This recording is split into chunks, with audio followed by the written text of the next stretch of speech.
I know what I have to do, but I'm not doing that. Does that sound familiar? You probably watch a zillion habit videos and you hear it all the time and you're like, oh, yeah, I know it. I know, but I'm not doing it. I've got you.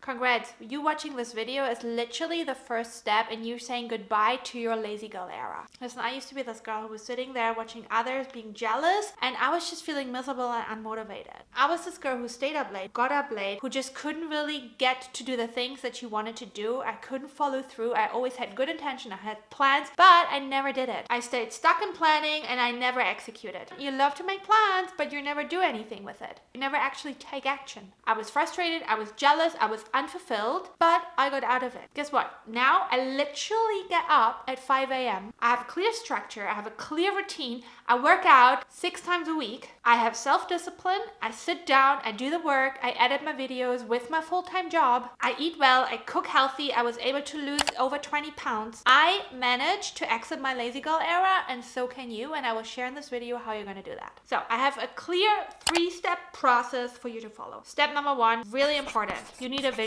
You need to really get clear on who you want to be. You cannot keep doing the same routines, the same habits every day and then expect magically different results. You need to make changes. But in order to make changes, you need to even get clear on who you want to be. So the very first step you need to do is you need to understand who is your future self. Who is that person who's not in her lazy girl era anymore? Who is your productive, badass, confident self? You need to get clear on who that person is. What does she look like? What are her habits? What are her non-negotiables? How does she show up every day? And if you need help with this to get clear and create that vision, make sure to download my journaling meditation down below that will walk you through how to connect with your future self and actually create that future self for you. It's free and it's gonna literally change your life. So step 1 was easy. Create a vision of who you want to be. Create your future self. Download my meditation that will help you to do that. That person that is not your lazy girl anymore, that girl will have different habits to the habits that you have now. So you want to get clear on the habits. Plan out your week. I mean, this sounds so simple, but it's literally a game changer. Sit down for an hour, maybe on a Sunday or a Monday, and plan out your week. In Google Calendar and Apple Calendar, I don't know where, on like a physical calendar, I don't care where you're planning it out, but you're gonna plan it out. You're gonna put in all the things that you have to do, like work. That's why I like a Google Calendar, because it's color coded. Put in all the things that you need to do. Put in when you wake up. Put in when you have your workouts, when you have dinner. Put in certain appointments that you have throughout the week. Put in your social plans. If you want to start a side hustle, put that work that you need to do it. Maybe you want to become a content creator like me. Put in that work maybe in the morning or in the evening if you have a full-time job. Like, you have to work around it. You have to get committed. Your brain needs to know exactly what it has to focus on, what is happening. If you don't have that, guess what happens? It's just like whatever happens, happens. Oh, we'll see what happens. Oh, I don't know. I don't want to like make a commitment. I just want to like feel free and see what happens. If you keep seeing what happens, nothing is going to happen. If you don't know what you're doing, you're not gonna do anything. You just keep doing the same things over and over again, and you're just not gonna make any friggin' progress. So your brain needs structure, and that's what you do when you plan out your week. And it's okay, things can change, right? You don't have to be like completely friggin' rigid with it. You need to prime your brain like this is happening. It's not like, oh, we'll see, if I feel like it, I might be going. You're never gonna go to a workout if you wait to feel like it. How often do you actually feel like it? A workout is an appointment with yourself. It's like a doctor's appointment. The next habit is you gonna create a simple morning routine. You don't need this like 10-step wellness influencer morning routine that takes like 3 hours. No one needs that. And what I mean by that is you need to have a simple routine in the morning to prime yourself for the day. How you start the morning literally creates a ripple effect through the whole day. I used to do this. I used to literally wake up, my job started at 9 and I woke up at like 8:15. I brushed my teeth, I had a quick shower, and then I cycled to work. I had breakfast at work. I was rushing. I felt like shit. I didn't have any makeup on. I looked like shit. And then I got to work, and guess what? I felt like shit. Like, this is not how you start your morning. Give yourself time in the morning. Get up earlier, which obviously means to get to bed earlier, to get enough sleep. So you have to create different routines. You have to make changes, and you don't have to get up at 6 or 5 a.m. like I do. Maybe start half an hour earlier. Create a morning routine that has certain elements. Have something that puts you into a high vibration, a high mood, a good energy. For me, that is movement in the morning. Do some stretching. Go for a quick walk. What you can do is journaling or meditation. You don't have to do all of these things, but pick one. Pick some self-care time in the morning. Have a nice breakfast. Have some reading time, whatever it is that you want to do. Listen to a nice podcast. Have some like skincare routine. Put on some makeup. Have something where you really like take self-care for yourself in the morning, because it tells you I value myself. Nourishment. If you eat a lot of shitty food, and with shitty food I mean like ultra processed food, really a lot of refined carbohydrates, a lot of sugar, you know what I mean. If you overeat a lot or if you undereat a lot, doesn't really matter. Both really drain your energy. You get tired, you get sluggish, you don't have energy, you just feel a little bit bleh. That obviously then creates the feeling of I don't want to do anything, I don't want to take action, I feel exhausted. That's why nourishment is so important, because what you feed your body, right, the food that you eat, that will determine how you feel and how you show up. It really has an effect on your mental health, on your brain health, on anxiety levels. If you eat a lot of like sugary foods, you might have this like sugar hangover where you just really just want to lay down and sleep. So make sure that you start the habit of eating healthy. I have a lot of content that will help you to start eating healthier. You really start to nourish your body and you eat to feel your best. Overeating doesn't make me feel my best. Undereating doesn't make me feel my best. Eating a lot of crappy food doesn't make me feel my best. Balance and moderation are key here. Have treats, but don't have them all the time. Hygiene and dress nicely. Things that will put you in a good energy. Have some nice skincare routine. Have some nice body lotion. Make sure that you wear nice clothes. Wear the clothes that you want to wear. Wearing certain clothes and not just like running around in leggings or joggers literally is self-expression. It gives you confidence. Like, how do you feel when you like wear something nice? Like, you feel like completely different compared to if you just wear like your hoodie. Then another habit is that I really want you to start is to create a connection routine with your future self. Like, you want to connect with your version of who you want to be every day. That can be through meditation, that can be through journaling in the morning, that can be just through certain things that you do and then ask yourself, would my future self do this now? What would she do now? Change your environment. You need to create an environment of success. If you tend to snack a lot, for example, and you just can't get out of that snacking habit, don't buy snacks. Do not buy things that you cannot stop eating or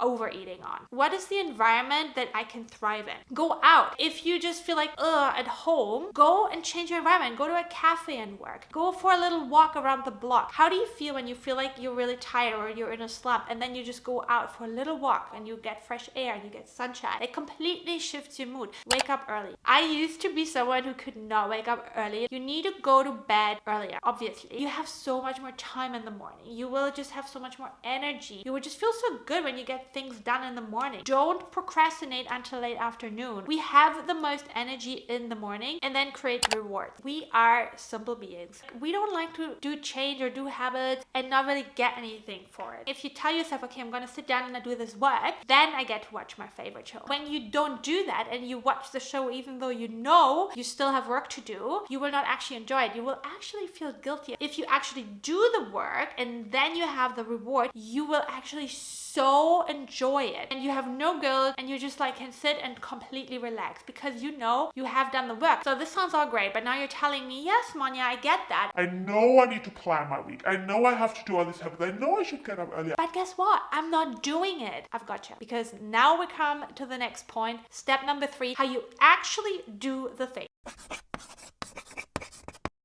Your lack of knowledge is not the problem. You know exactly what you need to do. The problem is that you're in your own way. Rewiring your brain, we're gonna do this in 5 simple steps. Number 1, awareness. You need to first of all have the awareness that there are 2 parts of your brain, your higher brain and your lower brain. Your lower brain is the part of your brain that just wants you to be safe, that loves to stay in your comfort zone, that doesn't like discomfort, that doesn't like to push yourself outside of your comfort zone.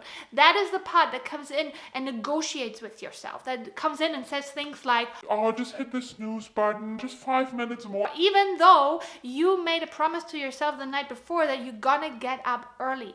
This is the part of your brain you have to watch out for. You need to become aware of the procrastination. The enemy of exiting your lazy girl era is really just an avoidance of discomfort. It's a technique of your lower brain to keep you in your comfort zone. So when you start to procrastinate, when you notice you're not really doing what you set out to do and you have this like little avoidance tactics, ask yourself, what is the discomfort that I'm trying to avoid? Because our lower brain is our autopilot brain. It wants to conserve energy, and being on autopilot is conserving energy. You want to make sure that you just constantly have the awareness around, what am I actually doing here? Why am I slouching on the couch putting on Netflix even though I said I'm going to go and sit down and do the work? Number 2 of the 5-step process is overcoming resistance. Your lower brain will be resistant of change, okay? So you need to expect expect resistance. You need to expect not to feel like it. You need to expect that you don't want to do something, even though you want to do something. Okay, so this is the part that feels uncomfortable. Your lower brain doesn't want to do the thing that pushes yourself out of your comfort zone, because your lower brain likes to be in the comfort zone. So you need to expect resistance to happen. This is not a sign that this is not meant for you. This is not a sign that you cannot do it. It's just a natural process that your body is doing. Don't numb the resistance with certain techniques like overeating, watching TV. Be like, okay, yeah, I noticed that I'm feeling resistant. My lower brain does not want to do this, but I said to myself that I'm going to do it. I'm connected to my future self, and my future self is self-discipline. My future self sits down and does the work even though she doesn't feel motivated. This is the key to success. Delay gratification. Your lower brain will come in and just wants instant gratification, wants that instant dopamine hit, wants that scrolling, wants that eating, wants that watching TV. But we are going to delay that. We are not going to say, okay, I'm not going to have the donut, or I'm not going to watch Netflix. What we're going to say is, I'm going to do it later. I'm going to do it when I have done the work. You just want to be like, okay, lower brain, I hear you. You want to do this right now, but we said we're going to do the work first and then we do it. Your lower brain is literally like a toddler, like a little child that just wants. But your child is not running your life, okay? You are the parent of your child, and you need to say, okay, maybe you want dessert now, maybe you want dessert before dinner, but we're going to have dinner first and then we can have dessert. So you need to set the rules. And this is the same thing for your lower brain. Your lower brain is literally your child inside your head. And you need to parent that child. You need to say, okay, I hear you. You want to go and have food now, even though we just ate. But I said we're going to do the work first. I don't need a snack now.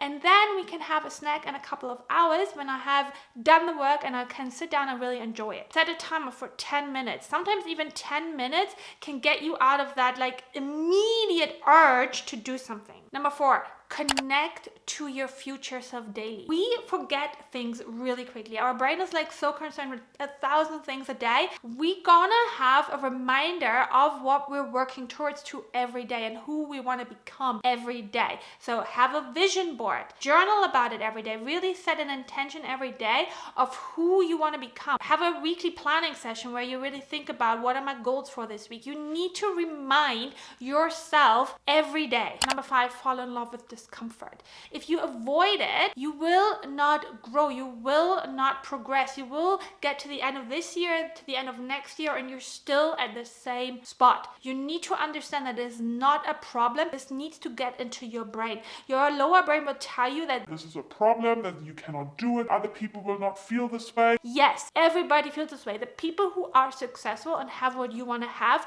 the only thing that separates them from you is that they are more okay with feeling the discomfort. If you are able to do that, you will be unstoppable. Instead of feeling anxious, go into excitement. Did you know that anxiousness and excitement is the same emotion for your body? Your body cannot feel the difference. Trick your mind into thinking, oh, this is exciting. I want to get like obsessed with challenging myself and being strong, being a badass. You cannot wait until you feel good to do things, because when you want to up level, everything is outside of your comfort zone. Your comfort zone is literally who you are right now. But if you want to make changes and if you want to become your next level version of who you want to be, that will not feel comfortable, because you are going to leave your comfort zone. You need to tell yourself, I can do this. I would not have this desire if I was not able to handle it. Really watch out for lower brain pitfalls. Your lower brain will come in and will negotiate with you. It will seduce you. It will tell you things like, oh, let's do it tomorrow. Oh, you don't really need to do it right now. It will put you into busy procrastination and be like, hey, let's just like plan. And like, this is when you start planning and planning and planning, because it feels good, it feels productive, but literally you're not doing anything because it's not uncomfortable. Anytime you're doing things where you're not uncomfortable, you need to ask yourself, okay, am I actually making any friggin' progress here? So if you like this kind of content, make sure to subscribe to the channel, check out my journaling meditation below, and also my Instagram with a lot of healthy recipes to help you become the next level version of yourself. Mwah!